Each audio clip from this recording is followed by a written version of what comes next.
নরসিংদীর দুর্গম চরাঞ্চলে বিশেষ অভিযান চালিয়ে ২০ জন সন্ত্রাসীকে গ্রেপ্তার ও ১৫০ শতাধিক দেশীয় অস্ত্র উদ্ধার করেছে যৌথ বাহিনী।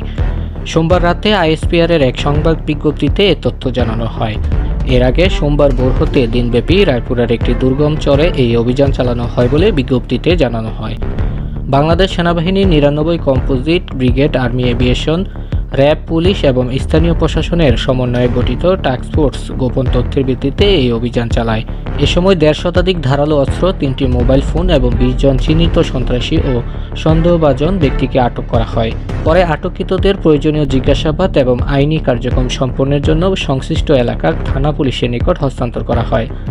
দেশের সার্বিক আইনশৃঙ্খলা পরিস্থিতি স্বাভাবিক রাখতে বাংলাদেশ সেনাবাহিনী কর্তৃক এ ধরনের অভিযান অব্যাহত থাকবে বলেও বিজ্ঞপ্তিতে জানানো হয়।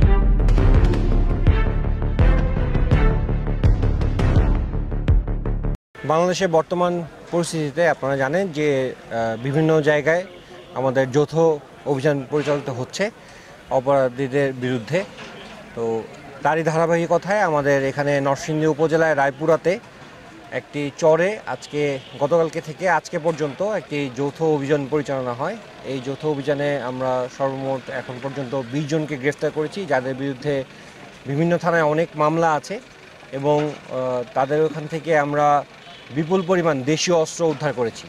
তো আজকের আমাদের এই যৌথ অভিযানে পরিচালনায় আমাদের সাথে যোগদান করেছিল বাংলাদেশ সেনাবাহিনীর সাথে বাংলাদেশ পুলিশ, বাংলাদেশ র্যাব এবং সিভিল অ্যাডমিনিস্ট্রেশনের আমাদের যারা ছিল তারা এই যৌথ বাহিনী অপারেশনে যোগদান করে।